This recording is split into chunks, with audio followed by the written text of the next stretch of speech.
अस्सलाम वालेकुम dear viewers, मां मुख्तियार अब्बासी आहियां तव्हां सां गॾु तव्हांजो पंहिंजो चैनल MATV में तव्हांखे ख़ुशि आमदीद थो चवां। अॼु जी हीअ नंढड़ी तक़रीब जेका सिविल सोसाइटी जे अॻुवान काशिफ़ सिद्दीकी पंहिंजी जॻह ते कोठाई, जंहिंमें कैनेडा खां मशहूरु असांजो दोस्त मशहूद काज़ी साहब उन में महिमान ख़ासि हुयो।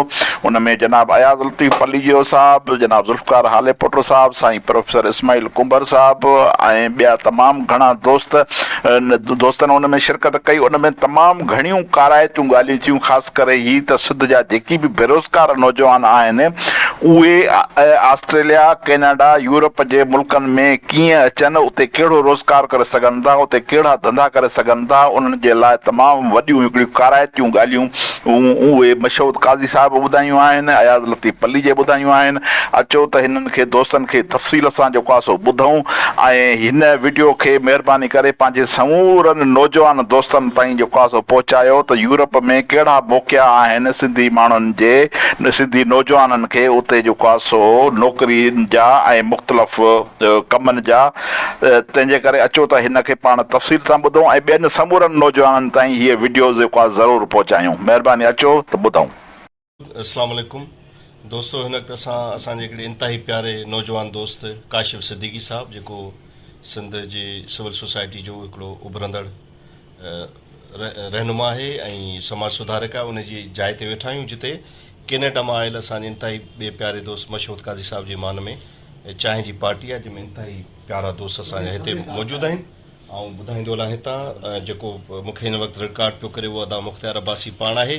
हेॾां साईं प्रोफेसर इस्माइल कुंबर साहब वेठो आहे, लाशिया साहब असांजो हिकिड़ो इंतहाई बहितरीनु डिजिटल मीडिया जो माण्हू आहे, उहो मौजूदु आहिनि। सुलेमान अब्दुल साहब मौजूदु आहे, साईं अयाज़ लतीफ़ पलीजियो साहब मौजूदु आहे, महिमान ख़ासि मशहूर साहब पाण मौजूदु आहे, संदसि भाणे जो आसिफ़ साहब मौजूदु आहे, बरकत साईं मौजूदु आहे, साईं ख़ुशी साईं मौजूदु आहे, साईं सजदे मौजूदु आहे, शेख साहब मौजूदु आहे, साईं मोहन साहब मौजूदु आहे।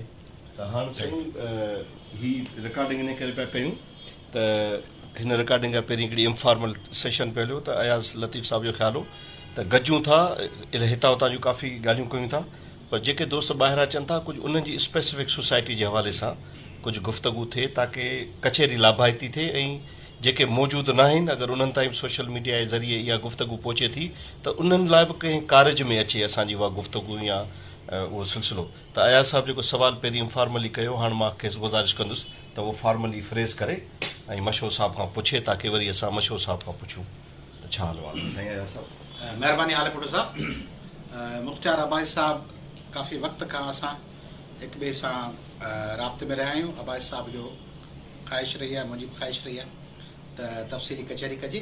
अॼु मौक़ो मिलियो आहे त उनजो फ़ाइदो वठंदे मुख्तियार अब्बासी साहब जी जेका शिकायत रही आहे त मुलाक़ात घटि थी आहे, उनजो बि थोरो अज़ालो कयूं त मुख्तियार साहब सुठो कमु पियो करे सोशल मीडिया ज़रिए, ऐं सोशल मीडिया ज़रिए जेके पंहिंजा चैनल्स आहिनि उहे जेकॾहिं अहम इशूज़ खे खणंदा ऐं व्यूअर्स खे एजुकेट कंदा, मसलन ऐं मिसाल कुझु ॾियां, मसलन गोरख आहे, रस्तो आहे, उन लाइ का कैंपेन हले सोशल मीडिया तां, रस्ते खे ॾेखारिजे त हिते हादसा हिन सबब जे करे थिया आहिनि, हिते हीअ शयूं हुजनि उहे बहितर थिए। वरी जॾहिं मुख्तियार साहब जो हिकिड़ो सीनियर माण्हू हाले जी ऐं किंजर लेक ते हलियो वञे त हिते बायोडाइवर्सिटी, इको लाइफ, पाणी, पोल्यूशन, कोटड़ी जी सॼी वेस्ट उहा किंजर ऐं हाले जी में कीअं छोड़ थी करे, वरी कॾहिं हालार जबल, वरी कॾहिं कारूंझर ते कोयलो जेको निकिरे थो मिसयूज़ थो थिए, या कॾहिं मुख्तियार अब्बासी साहब या ॿिया जेके पंहिंजा चैनल्स हलाइनि था दोस्त उहे कराची जो टूर कनि, हुते वञी ॾिसनि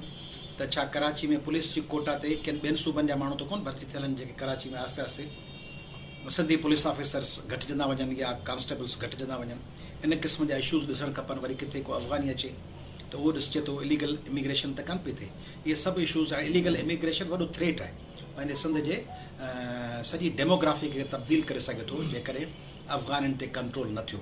साॻी रीति जेकॾहिं पाण ई ज़मीनुनि ते इलीगल जेका ऑक्यूपेशन आहे, कब्ज़ा आहिनि, इन्हनि खे एड्रेस न कयो, या सिंध जा ई 15-16 हज़ार माण्हू मुलाज़मतुनि मां निकिता आहिनि, स्विगेस मां, IB मां, PSO मां, स्टेट लाइफ मां, इहे सभु जेकॾहिं वेब चैनल्स पंहिंजा इशूज़ खणंदा त इन सां तमामु सिंध में पाणी जी खोट आहे। कॾहिं हलियो वञिजे त कीअं बदीन में किन जाइनि ते माण्हू हाणे लंघण, लिटरली लंघण आहिनि, माना उहो चइबो आहे लंघण, मिसाल तौरु सचपच माण्हू वटि खाइण लाइ कोन्हे, लोअर मिडिल क्लास जा माण्हू बि लंघण, ग़रीब हारी त ठहियो।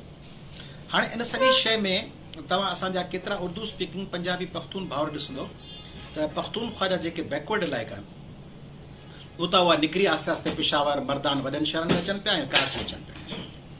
तव्हां वॾी माइग्रेशन ॾिसंदो पंजाब में जेका थिए पई लाहौर में, लाहौर अचनि पिया माण्हू, पिंडी अचनि पिया, गुजरांवाला ऐं फैसलाबाद अचनि पिया, कराची अचनि पिया। साॻी रीति असांजा उर्दू ॻाल्हाईंदड़ भाउर जेके दौलतपुर रहंदा हुआ या जेके टंडो आदम रहंदा या जेके शहदादपुर रहंदा, उहे हैदराबाद कराची ऐं कराची खां पोइ ॿाहिरि पिया वञनि।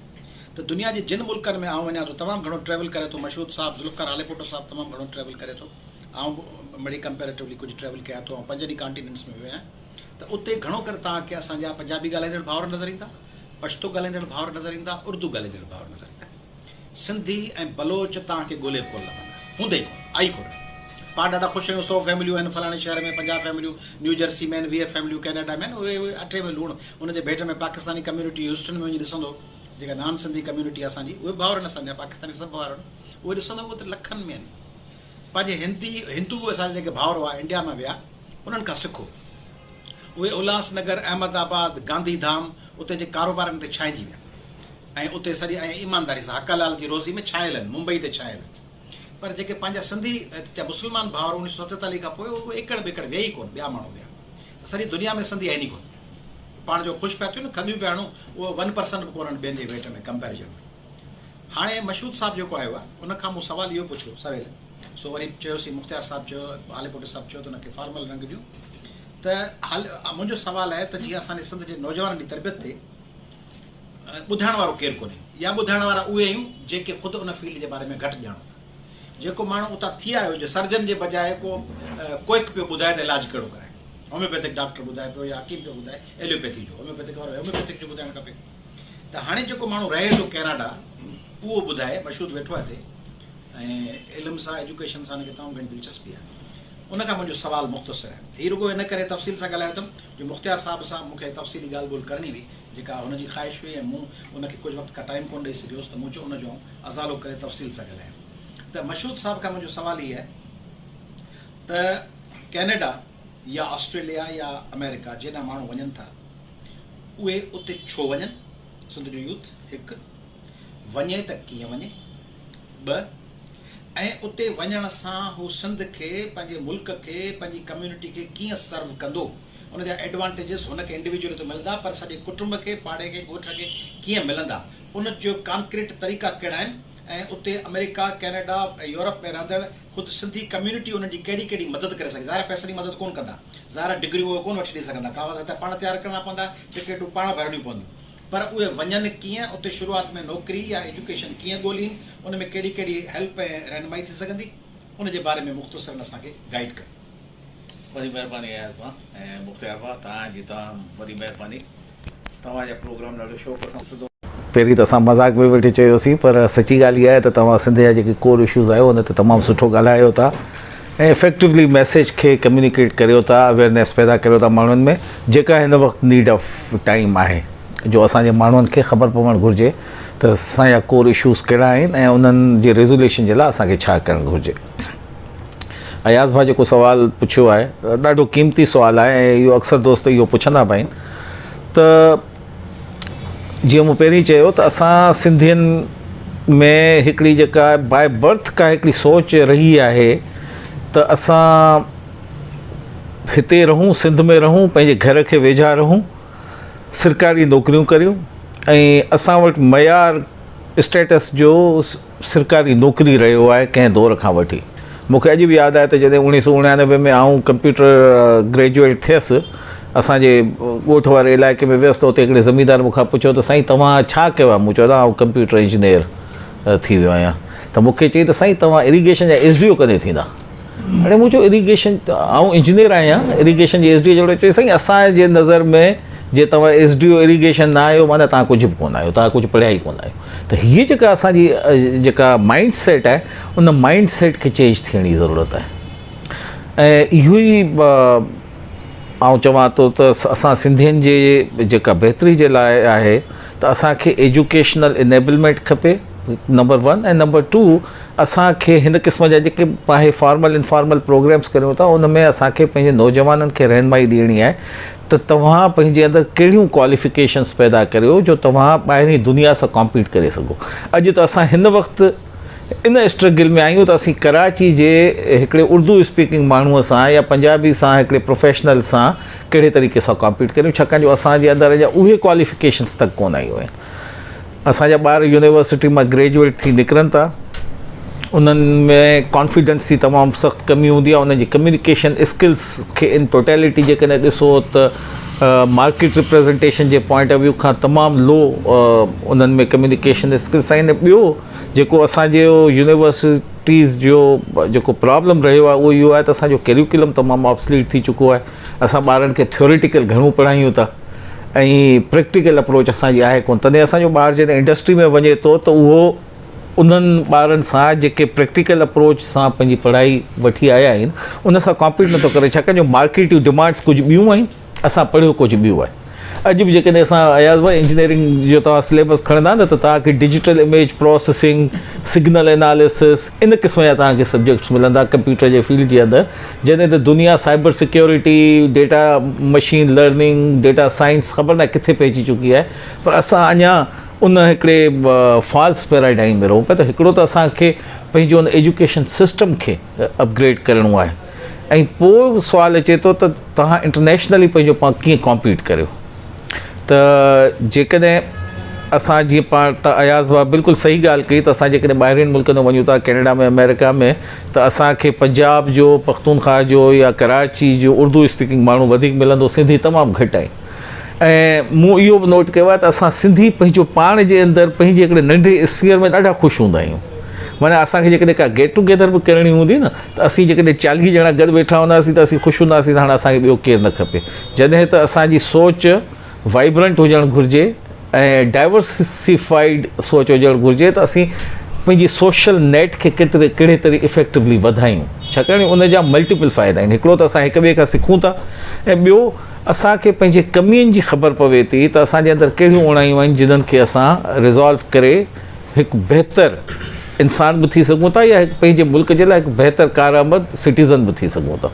त असांखे पंहिंजो जेको कैनवस आहे उनखे थोरो वसी करण जी ज़रूरत आहे। हाणे अचूं था अपॉर्चुनिटीज़ जे साइड ते, त ऐं कैनेडा जी ॻाल्हि करां स्पेशली त कैनेडा में 2-3 तरीक़ा आहिनि असांजे नौजवान खे या असांजे कंहिं मिड एज जे माण्हुनि खे कैनेडा में पहुचण जे लाइ। नंबर 1 हिकिड़ो इन्वेस्टर्स जो असांजो इमिग्रेशन जो प्रोसेस आहे, जंहिंमें तव्हां वटि जेकॾहिं $4 खां $5 लख मौजूदु आहिनि, माना हिते जा तक़रीबन 6 करोड़ जे आसपास जी रक़म, त तव्हां उते का बि अची बिज़नेस इस्टेब्लिश करे सघो था ऐं उन जे बुनियाद ते तव्हां इमिग्रेशन वठी रही सघो था। ज़ाहिर आहे घणा माण्हू इहा ॻाल्हि उन जे लाइ अफोर्डिंग कोन हूंदी त उन इन्वेस्टर्स जे प्रोग्राम जे तहत अची सघनि। ॿियो आहे प्रोफेशनल स्ट्रीम असांजी, जंहिंमें असांजा जेके ग्रेजुएट्स आहिनि ऐं उन्हनि जो 2 सालनि खां मथे जो तजुर्बो आहे पंहिंजे पंहिंजे फील्ड में, चाहे उहा कंप्यूटर जी हुजे, सिविल जी हुजे, मैकेनिकल हुजे या इवन जेकॾहिं तव्हांजो जेको टेक्निकल एजुकेशन आहे, मिसाल जे तौरु नर्सिंग आहे या हेल्थ केयर वर्कर्स आहिनि या मिसाल जे तौर ते तव्हांजा ड्राइवर्स आहिनि, तमामु घणी इन्हनि जी डिमांड आहे। असांजो इन क़िस्म जो को बि माण्हू इन्हनि प्रोफेशनल स्ट्रीम्स में अचे ई कोन थो। इहो वरी रिपीट कयो, असांजा कहिड़ा माण्हू कहिड़ा फील्ड प्रोफेशनल स्ट्रीम्स में असां वटि जेके टेक्नोलॉजी साइड ते मिसाल जे तौर ते नर्सिंग आहे या जेको हेल्थ वर्कर्स आहिनि या जेके दायूं आहिनि मिसाल जे तौर ते, या असां वटि जेके इलेक्ट्रीशियंस आहिनि या ख़ासि तौर ते फार्मर्स असां हारियुनि जे लाइ उते तमामु घणियूं अपॉर्चुनिटीज़ आहिनि। असांजो हिकिड़ो सॼो सूबो जेको आहे सास्काचुएन जो, उहो बेस्ड प्रोविंस आहे। असांजो अल्बर्टा प्रोविंस तहजीब इकॉनमी में घणो पोर्शन एग्रीकल्चर जो आहे। त जेके नंढा ज़मींदार आहिनि, जेके सेल्फ सस्टेंड पंहिंजो पाण उते ज़मीन उगाए सघनि था, या असांजो को हारी तबिके जा माण्हू आहिनि जेकॾहिं उहे उते अचनि था त ॾाढा कामयाबु आहिनि। मूं ॾिठो आहे त असांजा ज़मीन कीअं वठंदा? सर ज़मीन उते तव्हां पैसनि सां, जेको अचे थो उहो कंहिं बि ज़मीन ते अची गॾु कमु करे सघे थो, उनखे उहो पघार ते बि अची सघे थो ऐं चाहे त पोइ जेकॾहिं का अरेंजमेंट अहिड़ी थी वञे त इवन उन्हनि में पार्टनरशिप्स जा बि ऑप्शन्स अवेलेबल हूंदा आहिनि। त हिकिड़ा माण्हू चवंदा आहिनि त भई ठीकु आहे, तव्हां हीअ असांजी ज़मीन आहे, हीअ फ़सुलु तव्हां पोखियो, हिन में पाण हेतिरे जी पार्टनरशिप करियूं था। त महिनत तव्हांजी हूंदी ऐं नफ़े में पंहिंजी हिकिड़ो शेयर थींदो। त मुख़्तलिफ़ क़िस्म जा ऑप्शन्स अवेलेबल आहिनि, पर मक़सदु इहो आहे त असांखे ड्राइवर चयो त उहे हितां वारो ड्राइविंग लाइसेंस खणी उते अचनि, उते हितां जो ड्राइविंग लाइसेंस मिसाल जे तौर ते ट्रक ड्राइवर्स आहिनि, तव्हांखे ॿुधायां ट्रक ड्राइवर्स जेके कैनेडा ऐं अमेरिका जे विच में हलनि था, जेके वॾा ट्रालर हलाइनि था, उहे चङे भले प्रोफेशनल खां वधीक उन्हनि जी मंथली कमाई आहे। उन्हनि जो जेको पर आवर रेट आहे उहो एतिरो घणो आहे जो तव्हांखे असां अदरवाइज़ सोचे बि कोन था सघूं। त जेकॾहिं हितां जो हेवी ट्रक्स जो जेकॾहिं लाइसेंस तव्हां वटि आहे, उते अची तव्हांखे हिकिड़ो एग्ज़ाम पास करिणो पवे थो। पाकिस्तान जो हिकिड़ो ड्रामो धुआं, उनजो जेको आशिर हो हीरो, सो ॿुधाए हुनजी वीडियो आई आहे त आउं बि उते ट्रक ड्राइवर आहियां अमेरिका में, आशिर अज़ीम। हा न, हा, त ट्रकिंग बिज़नेस में सिख तव्हां ॾिसंदा न छाया पिया थो। वैंकूवर में तव्हां वेंदा त तव्हांखे ट्रकिंग इंडस्ट्री में सवाइ सिख जे को माण्हू कोन मिलंदो। हुननि माण्हुनि उन्हनि फील्डनि ते कब्ज़ो कयो आहे जिन्हनि फील्डनि ते तव्हां असां कॾहिं सोचियो ई कोन्हे। हू उन्हनि बिज़नेसिस में वेठा आहिनि। हाणे मूं रिसेंटली नोट कयो आहे त असांजा कुझु सिंधी दोस्त आहिनि जेके एडमिंटन में टोरांटो में रहनि था, उहे आहिस्ता आहिस्ता हिन ट्रकिंग बिज़नेस में अचनि पिया ऐं दे आर वेरी हैप्पी। माना जेके सफ़ा आर्ट जॉब करे $15 पर आवर वारी नौकिरी पिया कंदा हुआ, अॼु माशाअल्लाह उहे they are earning in $100 and thousands of dollars ऐं उहे ॾाढा ख़ुशि आहिनि। त असांखे इन क़िस्म जा जेके इनोवेटिव सोच आहे उहा करणी पवंदी। त कहिड़ी उहा फील्ड आहे जंहिं फील्ड में असांजे लाइ बहितरी थी सघे थी। त जीअं मूं ॿुधायो त इहा फार्मिंग आहे, या मिसाल जे तौर ते ड्राइविंग आहे, या नर्सिंग आहे, या हेल्थ केयर प्रोफेशनल। नर्सिंग में केतिरियूं संद जो हज़ारे अदियूं आहिनि। हा, उहे हितां नर्सिंग जो कोर्स करे हली अचनि, उतां नर्सिंग जो कोर्स कनि, एक्सपीरियंस वठनि ऐं प्रोफेशनल इमिग्रेशन जे लाइ अप्लाई कनि। त हुननि प्रोफेशनल इमिग्रेशन लाइ संद जो नौजवान या नर्स या ड्राइवर कीअं अप्लाई करे? सर, उहो असांजी CIC.gc.ca जी वेबसाइट आहे, उन ते सभु कैटेगरीज़ लॻी पियूं आहिनि त कहिड़ी कहिड़ी कैनेडा में डिमांड आहे। उन जे बुनियाद ते तव्हां एप्लीकेशन फिल कंदा आहियो ऐं उहा एप्लीकेशन हुते असांजे डेटाबेस में हली वेंदी आहे। पोइ तव्हांजे उमिरि, तव्हांजी एक्सपीरियंस, तव्हांजी एजुकेशन ऐं कुझु क्राइटेरियाज़ आहिनि जिन्हनि जे बुनियाद ते उन्हनि जी मार्किंग थींदी आहे। जेकॾहिं तव्हां उन मार्किंग में मिसाल जे तौर ते अॼुकल्ह 450 खां 460 जे विच में मार्किंग हले पई, जेकॾहिं तव्हां उन मार्किंग खां मथे अची विया, वालेकुम सलाम, जे उन मार्किंग खां मथे अची विया त ऑटोमेटिकली तव्हांखे लेटर जनरेट थी वेंदो त तव्हां पंहिंजो डिटेल्ड एप्लीकेशन फॉर्म भरियो and you are qualified for immigration. उनजो साईं $500 खां $700 मैक्सिमम फॉर्म भरणी, माना ₹1,00,000 जे अंदरि अंदरि तव्हां सॼो इहो फॉर्म जी फीस वग़ैरह भरे सघो था। इहा का एॾी वॾी रक़म बि कोन्हे, पर तव्हांजे लाइ डोर ओपन थी वेंदो। ऐं टियों जेको स्पेशली स्टूडेंट्स खे मुखातिब थी चवंदसि त तव्हां हिकिड़ो त पंहिंजी एजुकेशन में सिंसियरिटी पैदा करे। तव्हां एजुकेशन इन जे लाइ न वठो त तव्हांखे सिर्फ़ु डिग्री वठणी आहे, छाकाणि डिग्री वठणु मंज़िल न आहे। मंज़िल इहा आहे त उहा डिग्री वठी तव्हां पंहिंजो पाण खे कहिड़े तरीक़े सां बहितर करे सघो था ऐं मुआशिरे खे तव्हां छा ॾेई सघो था। त उन जे लाइ महिनत सां, कमिटमेंट सां पढ़ाई करियो, उहो सभिनी खां मथे इम्पॉर्टेंट आहे। ऐं एजुकेशन जे बुनियाद ते कैनेडा में या अमेरिका में अचणु तमामु आसानु आहे। उन में थोरो फीस त लॻे थी, पर सिंध में एतिरी बि अलाह जी महिरबानी सां बुख कोन्हे जो असां 10 खां 15 लख या एतिरा पैसा न भरे सघूं जो असांजो नौजवान ॿाहिरि निकिरी सघे।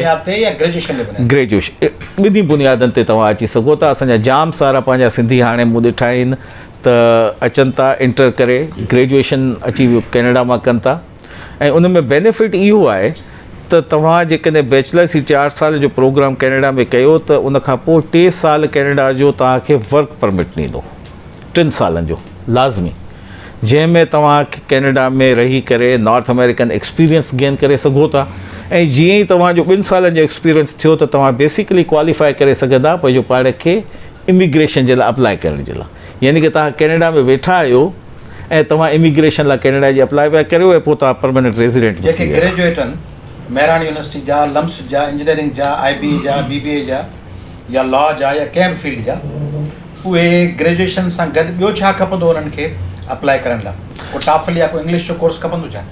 डिपेंड करे थो त तव्हां कहिड़ी फील्ड में वञो था। मिसाल जे तौर ते जेकॾहिं तव्हां इंजीनियर आहियो त तव्हांखे IELTS जो एग्ज़ाम जेको आहे सो हर हाल में पास करिणो आहे, चाहे तव्हां बैचलर्स प्रोग्राम में अचो पिया या मास्टर्स प्रोग्राम में अचो पिया। IELTS हाणे टॉफिल जो इक्वलेंट इंग्लिश लिटरेसी टेस्ट आहे उहा तव्हांखे क्वालिफाई करणी पवंदी। इहा सिर्फ़ु वाहिद रिक्वायरमेंट इहा अथव त जेकॾहिं आइल्स में तव्हांजो स्कोर सुठो आहे 6 बैंड खां मथे अची थो वञे ऐं प्लस तव्हांजी डिग्री आहे कंहिं बि फील्ड में, चाहे सिविल हुजे या मैकेनिकल हुजे या कंप्यूटर हुजे या इवन तव्हांजो पॉलिटेक्निकल फील्ड मां को तव्हां वटि B.Tech टाइप जी डिग्री हुजे त उन जे बुनियाद ते तव्हां मास्टर्स जे प्रोग्राम जे लाइ अप्लाई करे सघो था। उन्हनि में तमामु सुठियूं यूनिवर्सिटीज़ बि आहिनि जिन्हनि जा क्राइटेरियाज़ निस्बतन ॾुखिया आहिनि, पर काफ़ी सारियूं अहिड़ियूं यूनिवर्सिटीज़ आहिनि जेके एॾो उन्हनि जा क्राइटेरियाज़ ॾुखिया कोन्हे। मिसाल जे तौर ते असां वटि हिते मॉन्ट्रियल में हिकिड़ी कंकोडिया यूनिवर्सिटी आहे या यूनिवर्सिटी ऑफ विंडसर आहे या यूनिवर्सिटी ऑफ मैनिटोबा आहे विनीपेग जे अंदरि। त इन क़िस्म जी यूनिवर्सिटीज़ में एडमिशन्स कंपैरेटिवली आसानी सां थींदी। यूनिवर्सिटी ऑफ रिजाइना आहे त इन्हनि यूनिवर्सिटीज़ में कंपैरेटिवली आसानी सां एडमिशन थी वञे। तव्हां अचो पढ़ाई करियो, जेकॾहिं बैचलर्स करे वठंदा त 3 सालनि जी वर्क परमिट मिलंदी, जे मास्टर्स तव्हां करे वरिती त 2 सालनि जी उनखां पोइ वर्क परमिट मिलंदी, जंहिंजे बुनियाद ते तव्हां इमिग्रेशन लाइ अप्लाई कयो तव्हां उते सेटल डाउन थी सघो था। सिंध में जेको प्रॉब्लम आहे हिकिड़ो सिंध जे आम माण्हुनि सां उहो आहे त नौकिरी खपे, सरकारी नौकिरी खपे, जेका तव्हां बिल्कुलु बिल्कुलु चवनि था दादा सरकारी नौकिरी हूंदी त परवेई कान्हे, वञूं न वञूं, वेठा हुजूं, घर वेठे पघार खणबी हिकिड़ी। मूंखे केतिरा माण्हू मिलिया आहिनि जेके चवंदा दादा ॾिठो कारोबार वारा तबाह थिया, कोविड में बि असांजी पघार चालू आहे, असीं घर वेठे पघारूं पिया खणूं। त सिंध में जेको इहो मर्ज़ु आहे सरकारी नौकिरी लाइ भले 20 साल उमिरि गुज़री वञे, भले वज़ीर वेठा चवनि त हिन लिस्ट में नालो कोन्हे, ईंदड़ लिस्ट में ईंदे हींअर बेन आहे 5 सालनि खां पोइ खुलंदो, हली हली उन्हनि जी जड़ निकिरियो वञे तेसीं उमिरि गुज़रियो वञनि। त तव्हां उन्हनि खे सम्झायो, सिंध जे माण्हुनि खे ॿुधायो त उहो नौकिरी मां जान छॾाए बिज़नेस में कीअं अचनि। कैनेडा में बिज़नेस करे सघिजे थो? कैनेडा में बिल्कुलु बिज़नेस करे सघिजे थो ऐं कैनेडा में इवन जेकॾहिं तव्हां प्रोफेशनल वीज़ा ते बि अचो था त तव्हां लाइ ज़रूरी न आहे त तव्हां हरू भरू प्रोफेशनल जॉब ई करियो, तव्हां अची उते पंहिंजी बिज़नेस करियो। ऐं असांजा इलाही सारा दोस्त आहिनि जेके नॉन सिंधी स्पीकिंग आहिनि, ख़ुसूसी तौर ते उहे हर क़िस्म जी, मिसाल जे तौर ते रियल इस्टेट जी बिज़नेस जेका आहे सभिनी खां सुठी आहे। हिते पाकिस्तान में सिंध में बि तमामु सुठी आहे रियल इस्टेट में, तव्हांखे वॾा बिल्डर्स ऐं डेवलपर्स मिलंदा, उते बि बिज़नेस आहे। उते फ़ाइदो इहो आहे त तमामु लेस इन्वेस्टमेंट सां तव्हां बहितर कमु करे सघो था। मिसाल जे तौर ते तव्हांखे हिकिड़ो एग्ज़ाम्पल ॾियां, तव्हां हिकिड़ो घरु ख़रीद कयो, बैंक खां मॉर्गेज करायो, तव्हां उन ते $20,000-30,000 तव्हां ॾेई एडवांस तव्हां उहो घरु परचेस कयो, उन घर खे रिनोवेट करायो, ॿिया $10-15,000 लॻंदा उन घर जी रिनोवेशन ते, उनखे तव्हां मार्केट में खणी वञी विकियो, तव्हां आसानी सां $20,000 खां $30,000 $40,000 उन घर ते within the course of 6 months बचाए सघो था। तव्हांजी टोटल इन्वेस्टमेंट $50,000 खां $60,000 थी ऐं उन ते जेकॾहिं तव्हां $30,000 खां $40,000 बचाया त it's a fair return on investment, right. यानी कि तव्हां 50-60% पंहिंजे प्रॉफिट कमायो over the course of 4 to 6 months। ॿ ॾुखिया सुवाल। हा, हिकिड़ो सुवाल इहो त कंहिं ज़माने में सिंध जे मसइलनि ते जेको बि गोड़ थींदो हो, सिंध जे मसइलनि ते इशूज़ खणंदा, असां लंडन में खणंदा हुआ, कुझु दोस्त वेठा हूंदा हुआ लंडन में, हिकिड़ो हालेपोटो साहिबु हूंदो, ॿिया का शेख साहिबु भेण असांजी हूंदी, की ॿिया लगारी साहिबु हूंदो, उहे 5-7-8 माण्हू वॾो हिकिड़ो एहतजाज ॿिया हिकिड़ो इशू ठाहे वेठा हूंदा। पोइ वरी उहो रोल संभालियो साना ऐं ॿियनि दोस्तनि अमेरिका में, उन में कई माण्हू साना में प्लेटफॉर्म था, कई लीडरशिप जे दोस्तनि सिंध जे इशूज़ खे खयो ऐं उन्हनि ते मुज़ाहरा, एहतजाज, कैंपेनूं, चैरिटी वर्क्स, एजुकेशन, घणा कम कयूं ऐं ॿियूं जेके तंज़ीमूं हुयूं उन्हनि बि कयूं, जीअं शाह लतीफ़ कल्चरल सेंटर आहे, ॿिया दोस्त उन्हनि कम कया।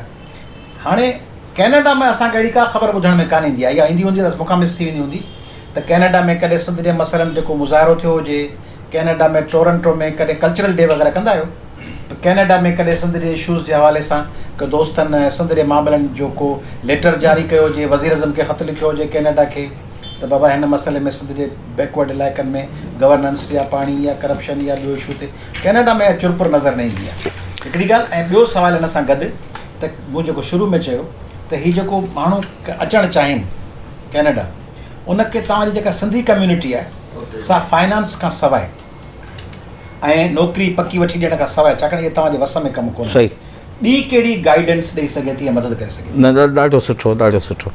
ॿई तमामु पहिरां सुवाल आहिनि। पहिरियों तव्हांखे जवाबु ॾियां त सना कैनेडा में एग्ज़िस्ट करे थी ऐं उनजो कंहिं दौर में G20 चैप्टर जो प्रेसिडेंट बि रहियो आहियां ऐं उनखां पोइ कैनेडा जे लाइ रीजनल सेक्रेटरी बि रहियो आहियां कंहिं दौर में।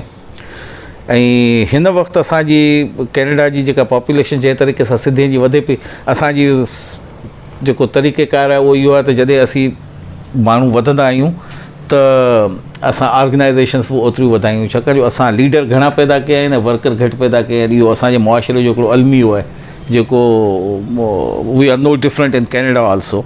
तंहिंजे करे मुख़्तलिफ़ तंज़ीमूं उते ठही वियूं आहिनि कैनेडा में बि जेके सिंधियुनि खे रिप्रेज़ेंट कनि थियूं।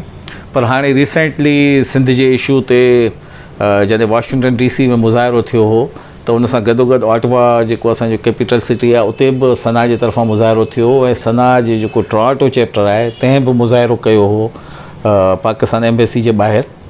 उनखां अलावा असांजे अल्बर्टा प्रोविंस में कैलगरी में मिसाल जे तौर ते तव्हांखे एग्ज़ाम्पल ॾियां त असांजो दोस्त आहे मैक्स मेमण ऐं आसिफ़ पंवर, ज़ुल्फ़िकार ख्वाजा, इन्हनि गॾिजी MPs वटि विया हुआ जेके MNAs आहिनि, मेंबर पार्लियामेंट्स। उन्हनि वटि सिंध जो जेके कोर इशूज़ हुआ उन्हनि जे हवाले सां उन्हनि खे ब्रीफिंग ॾिनी ऐं उनजो नतीजो इहो थियो त कैनेडा जे पार्लियामेंट में ऑफिशियली सिंध जा जेके कंसर्न्स हुआ उन्हनि ते MPs ॻाल्हायो। ठीकु आहे, हेल्प कहिड़ी कंदो जेके सिंध मां शागिर्द अचनि ऐं सिंध मां माण्हू इमिग्रेशन लाइ अचनि, उनखे कैनेडियन सिंधी कहिड़ी कहिड़ी रहनुमाई करे सघनि था? साईं असां इहो त असां 2003 खां वठी इहो प्रोसेस हले पियो ऐं इहो कंटिन्यू आहे त जेका कैरियर काउंसलिंग या कैरियर गाइडेंस आहे उहा असां न्यू इमिग्रेंट्स खे ॾियूं था। छा थींदो आहे त जेको बि न्यू इमिग्रेंट अचे थो ऐं असां सां राब्तो करे थो उनखे नंबर 1 जेका पहिरियों बेसिक ॻाल्हियूं हूंदियूं आहिनि त उन्हनि खे एयरपोर्ट खां वठी जेके इनिशियल सेटलमेंट या 5, 7, 8, 10 ॾींहं हूंदा आहिनि जेसिताईं उन्हनि यूज़ टू थियनि या उन्हनि खे जेके बेसिक शयूं खपनि, सिम कार्ड ठाहिराइणो आहे या हेल्थ कार्ड ठाहिराइणो आहे या उन्हनि खे जनरल ओरिएंटेशन आहे, उन में जेके बि असांखे हेल्प वठंदा आहिनि उन्हनि खे ॻाल्हि आहे तमामु ज़बरदस्त आहे। असांजा पहिरियां 8-10 ॾींहं प्रॉब्लम जा हूंदा आहिनि ऐं उन्हनि में असांजा टोरंटो में बि जेके आहिनि सना जा दोस्त आहिनि या सना कैनेडा जा दोस्त आहिनि उहे तमामु वाइब्रेंट आहिनि उन में हेल्प करण जे। असां अल्बर्टा प्रोविंस में बि एग्ज़ैक्टली इन ई क़िस्म जी माण्हुनि खे कोशिशि करे हेल्प प्रोवाइड कंदा आहियूं ऐं पोइ उन्हनि खे इनिशियल जेको रेंटल यूनिट्स जेकॾहिं वठी खपनि था त उन्हनि जे लाइ पुछा ॻाछा करे उन्हनि खे उते सेटल करण जी कोशिशि कंदा आहियूं। उनखां पोइ तव्हांखे ॿुधायां त असां जा इलाही सारा दोस्त आहिनि जेके रेज़्यूमे राइटिंग में उन्हनि प्रोफेशनल्स खे मदद कंदा आहिनि CV लिखण में त कैनेडा में जॉब मार्केट में कहिड़े क़िस्म जी CV हले थी उन हिसाब सां उन जी CV खे टेलर करे उन्हनि खे हेल्प कंदा आहिनि ऐं उन्हनि खे ॿुधाईंदा आहिनि त कहिड़ा कहिड़ा रिसोर्सिस अवेलेबल आहिनि, किथे किथे तव्हां जॉब्स लाइ अप्लाई करे सघो था, कहिड़ियूं रिक्रूटिंग एजेंसीज़ आहिनि जिन्हनि सां मिली सघो था, त उन्हनि सां उहो उन्हनि खे इंट्रोड्यूस कराराईंदा आहिनि। ऐं जेकॾहिं हिकु ऑड जॉब आहे उन में त असां इलाही सारनि दोस्तनि खे कोशिशि करे हेल्प कई आहे त भई फ़िलहालु जेसिताईं तव्हांखे का प्रॉपर जॉब मिले तेसिताईं तव्हां सर्वाइवल लाइ हिन क़िस्म जी जॉब वठी सघो था। त इहो हिकिड़ो ऑनगोइंग प्रोसेस आहे जेको असांजे दोस्त तमामु सुठे तरीक़े सां इफेक्टिवली हलाईंदा बशर्ते केरु उन्हनि सां राब्तो करे। ठीकु आहे, मुंहिंजे ख़्याल में ॻाल्हि ख़तमु कयूं। काशिफ़ साहब जेको मेज़बान आहे सो 2 अखर ॻाल्हाए त उहो बि अची वञे लियो, आख़िर में थैंक्स चयो जेको बि चवणु चाहे। मुंहिंजे ख़्याल में पहिरीं त तमामु महिरबानी सभिनी जी, मशहूर साहब पंहिंजो टाइम कढियो ऐं अयाज़ साहब, मुस्लिमान साहब ऐं नियाज़ साहब, साईं ज़ुल्फ़िकार साहब, इस्माइल साहब ऐं पूरी संगत ख़ासि तौर ते उस्ताद बरकत फ़क़ीर जंहिं चयोसीं बहानो हिकिड़ो ठाहियूं कचहरीअ जो। पर सुहेल खे बि मूं राति फ़ोन कई, he is based in Mirpur ख़ासि न हो त मूं चयो जेकॾहिं टाइम मिली थो वञे त यू शुड जॉइन ऐं हिकिड़ो अहम इंटरनेशनल इदारे में कमु करे थो। त साईं जो बि हिकिड़ो नंढो सुवालु हुयो त तव्हां सां ख़ासि तौर ते हिकिड़ो सुवालु थी वञे त पोइ हुन खां पोइ तमामु वॾी महिरबानी। एक्चुअली साईं हिकिड़ो ॻाल्हि पे कई पंहिंजो इमिग्रेशन जी ऐं सिटीज़नशिप जी, त एक्चुअली अॼुकल्ह हिते कंसल्टेंट तमामु घणो कमु कनि पिया था न पाकिस्तान में कैनेडा जी इमिग्रेशन जे हवाले सां। त हिकिड़ा त नेशनल प्रोग्राम जेके कैनेडा में, ॿिया आहिनि कैनेडा में प्रोविंशियल प्रोग्राम, जीअं मिसाल जे तौर ते हिन महिल ब्रिटिश कोलंबिया वैंकूवर सिटी जे लाइ डिफरेंट कैटेगरीज़ उन्हनि कयूं आहिनि त बाबा पोइट बि खपनि, राइटर बि खपनि, रेडियो प्रेज़ेंटर बि खपनि। हिकिड़ी तमामु एग्ज़ैक्टली हिकिड़ी तमामु वॾी लिस्ट आहे। हा हा, हिकिड़ी तमामु वॾी लिस्ट आहे। उहा लिस्ट कंसल्टेंट जेके आहिनि उहे हितां जे माण्हुनि खे चवनि पिया था तव्हां अप्लाई करे सघो था। हाई स्किल्ड वीज़ा ई चइजे हुनखे। त आया इहो को स्कीम आहे या वाक़ई अहिड़े क़िस्म जो मिसाल प्रोविंशियल जेके उते बॉडीज़ आहिनि उहे बि सिटीज़नशिप ॾेई सघनि थियूं माण्हुनि खे? इहो त तमामु सुठी ॻाल्हि कई आहे, एक्चुअली करण खां रहिजी वई। त प्रोविंशियल नॉमिनी प्रोग्राम्स हिनखे चवंदा आहिनि, उहे कुझु प्रोविंसिस में इहे प्रोग्राम्स बिल्कुलु हलनि पिया। तव्हांजी ॻाल्हि कजे उन में शायदि आयल्स जी शिक न आहे, विदाउट आयल्स हुते इमिग्रेशन न, ईअं कोन्हे। उन्हनि जो बि थींदो प्रोसेस इहो ई आहे त फेडरल इमिग्रेशन वारे ई प्रोसेस जे तहत तव्हांखे अप्लाई करिणो हूंदो आहे, पर पोइ छा थींदो आहे त उन में मार्किंग क्राइटेरिया जीअं मूं 460 मिसाल जे तौर ते तव्हांखे ॿुधाई पई त हींअर उते थोरो सो निस्बतन घटि आहे, या उन्हनि प्रोविंसिस जी जेका स्पेसिफिक डिमांड आहे इन टर्म्स ऑफ स्किल्स, उन्हनि स्किल्स जी मार्किंग जेका आहे सा थोरो वधीक हूंदी आहे, तंहिंजे करे तव्हांजो नालो वधीक निस्बतन जल्दी सां अची सघे थो। त बिल्कुलु इहे प्रोविंशियल नॉमिनी प्रोग्राम्स आहिनि, उन में सिर्फ़ु फ़र्क़ु इहो हूंदो आहे त उन प्रोग्राम जे तहत तव्हांखे उन ई प्रोविंस में अचणो पवंदो आहे, पोइ हिकिड़ो मख़सूस अमाउंट ऑफ टाइम आहे जेको तव्हांखे उते ई सर्व करिणो पवंदो आहे, ॿिए प्रोविंस में तव्हां कमु कोन था करे सघो। पर इहो स्कैम न आहे, इन जो पंहिंजा क्राइटेरियाज़ आहिनि, उन्हनि क्राइटेरियाज़ खे मीट करिणो पवंदो। इंग्लिश लैंग्वेज प्रोफिशंसी हर हंधि ते खपे, उन खां सवाइ कैनेडा में या अमेरिका में किथे बि अचणु जेको आहे सो ऑलमोस्ट नामुमकिन आहे। तंहिंजे करे इहो त स्कैम ई आहे, पर प्रोग्राम सचो आहे। ऐं ॿी ॻाल्हि हिन में तव्हांखे इहो ॿुधायां त मूं काफ़ी सारनि दोस्तनि खां इहो ॿुधो आहे त हिते कंसल्टेंट्स मुख़्तलिफ़ क़िस्म जा कराची में बि कमु कनि पिया, त आउं उन्हनि दोस्तनि खे इहो चवंदो आहियां त कंसल्टेंट हायर करण खां पहिरीं हिकिड़ी शइ जेका तव्हां ज़रूरु ॾिसंदा करियो, उहा इहा ॾिसंदा करियो त इहो consultant Canadian citizenship and immigration council जेका आहे उन सां रजिस्टर्ड आहे या कोन्हे। इलाही सारा कंसल्टेंट्स अहिड़ा वेठा हूंदा जेके चवंदा त असीं तव्हांखे एप्लीकेशन ठाहे ॾियूं, तव्हांखां $5000 बि खणी वेंदा ऐं असीं तव्हांजे तरफ़ां केस प्रेज़ेंट कंदासीं, पर उहे रिप्रेज़ेंटेटिव ऑफिशियल न आहिनि। उन्हनि माण्हुनि जे हथ में तव्हां पंहिंजो केस ॾिनो, माना तव्हां खामखां पंहिंजा पैसा ज़ाया कया, उन मां एडवांटेज तव्हांखे का बि कोन मिलंदी। त इहो ज़रूरु चेक कंदा करियो त उहे रजिस्टर्ड आहिनि कैनेडन गवर्नमेंट सां या न। ऐं पर इहा एप्लीकेशन जो प्रोसेस एतिरो त ट्रांसपेरेंट आहे जो कंसल्टेंट जेकॾहिं तव्हांखे इहो थो चए त मेरे वास्ते है मैं तुम्हारे लिए कुछ न कुछ करवा दूंगा, अहिड़ो कुझु बि कोन थींदो। जी, इहो बिल्कुलु एब्सोल्यूट जेको आहे सो धोखो आहे, इन धोखे में न अचणो। एक्ज़ैक्टली इहा ई ॻाल्हि डिस्कस, इन में वरी जॉब ऑफर लेटर जी बि डिस्कशन हले पई त हिते जॉब ऑफर तव्हांखे हिते ई मिलंदी, तव्हां उते वञी डायरेक्ट पंहिंजी लाइफ। जॉब ऑफर्स कैनेडा में मिलणु ॾाढियूं ॾुखियूं आहिनि, छाकाणि जो उन जो प्रोसेस इहो कोन्हे त तव्हांखे का बि कंपनी जॉब ऑफर लेटर ॾेई छॾे ऐं तव्हांखे उन बुनियाद ते इमिग्रेशन मिले। जॉब ऑफर जे लाइ बाक़ाइदा उते तव्हांखे अप्लाई करिणो पवंदो आहे नौकिरी जे लाइ, पोइ उन जे लाइ रेज़्यूमे पहिरीं कैनेडा वाइड घुराइणा पवंदा आहिनि, पोइ तव्हांखे मिनिस्ट्री ऑफ लेबर खे, फेडरल मिनिस्ट्री ऑफ लेबर खे जस्टिफाई करिणो पवंदो आहे त मूंखे जंहिं स्किल जो माण्हू खपे थो उहो मूं सर्च कई आहे, मूंखे कैनेडा में किथे कोन मिलियो आहे।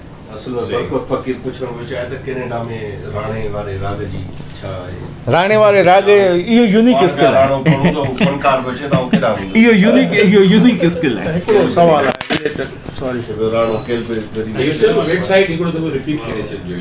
सर इहा वेबसाइट आहे cic.gc.ca,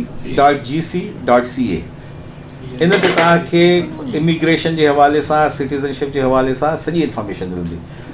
www.cic.gc.ca। साहिबु हिकिड़ो सवालु आहे ऐं सम्झां थो त गाइडेंस बि थींदी असांजे सिंध जे माण्हुनि खे। मोस्टली जेको ओवरसीज़ एम्प्लॉयमेंट अपॉर्चुनिटीज़ जे लाइ जेको हिकिड़ो शोबो ठहियलु आहे असांजो ओवरसीज़ वारो, उन खे उते जे रहंदड़ सिंधी माण्हुनि केतिरो टेप कयो आहे, केतिरो उन्हनि खे जेको अप्रोच कयो वियो आहे त असां वटि हेतिरी सारियूं अपॉर्चुनिटीज़ आहिनि त जीअं सिंध सूबे मां उन्हनि माण्हुनि खे मोकिलियो वञे।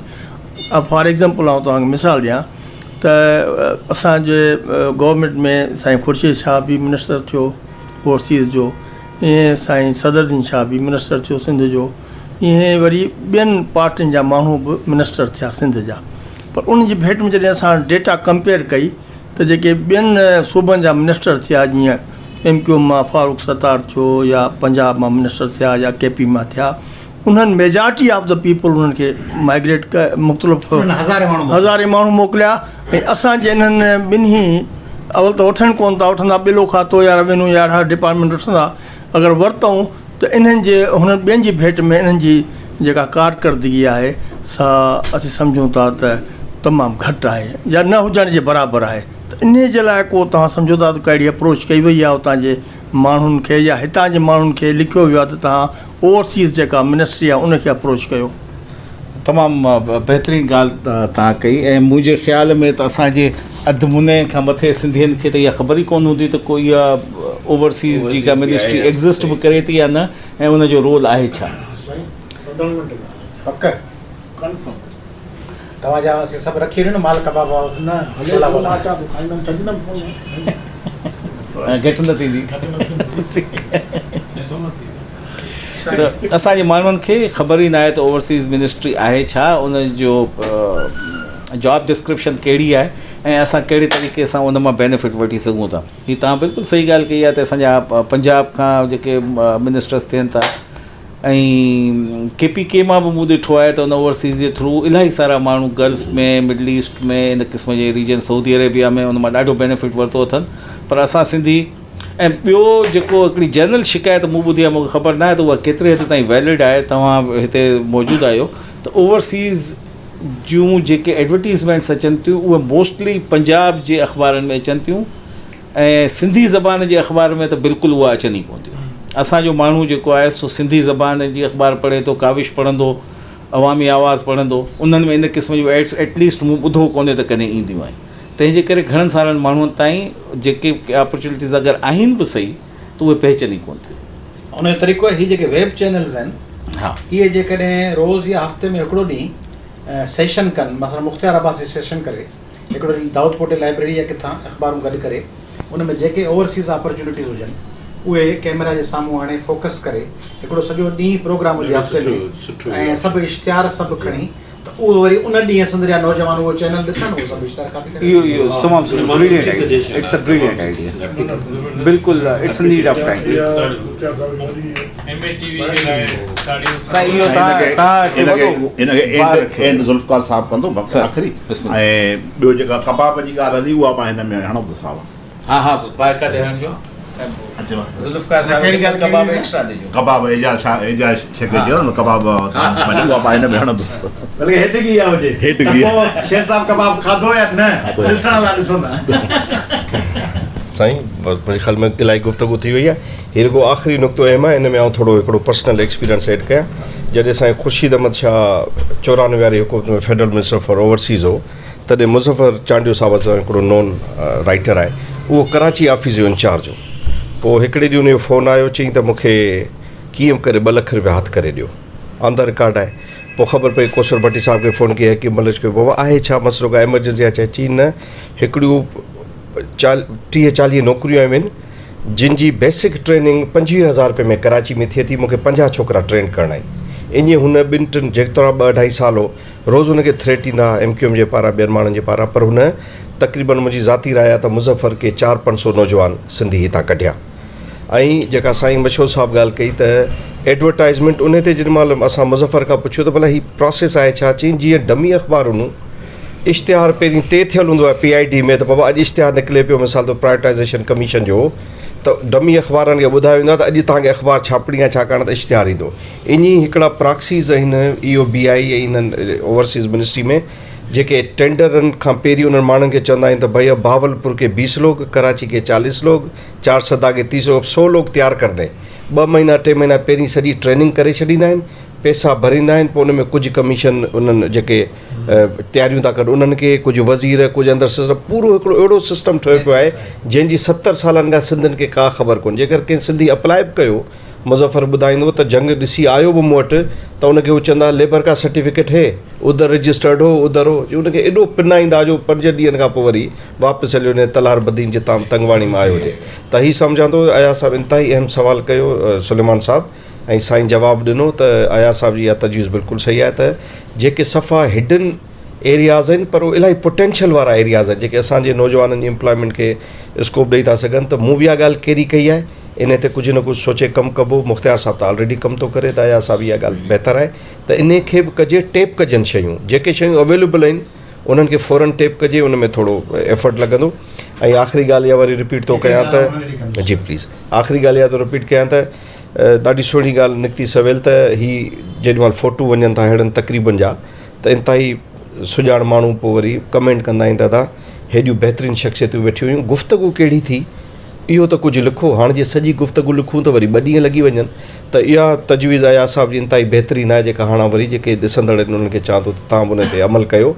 त जिते बि वियो था उन कचहरियुनि खे मुफ़ीद कयो, मज़बत कयो, सिंधी सोसाइटी जे मजमूई भले जे लाइ इस्तेमालु कयो, त जेका बि गुफ़्तगू आहे उनखे तव्हां ईअं रिकॉर्ड कयो जीअं जे असां मशहूर साहब जी गुफ़्तगू रिकॉर्ड कई आहे त एडवर्टाइज़मेंट बि टेप कजनि, पर गॾोगॾु सिंध जे भलाईअ लाइ सोचींदड़ हर ज़हन जिते बि गॾिजे पाण में उहो हिन क़िस्म जी कचहरियुनि खे रिकॉर्ड करे त उन सां नौजवान बि उत्साह वठंदो ऐं हीअ ख़ुदि हिकिड़ी समाजी अॻभराई लाइ हिकिड़ो इंतिहाई बहितरीनु पेशकदमी हूंदी, पेशरफ़्त हूंदी।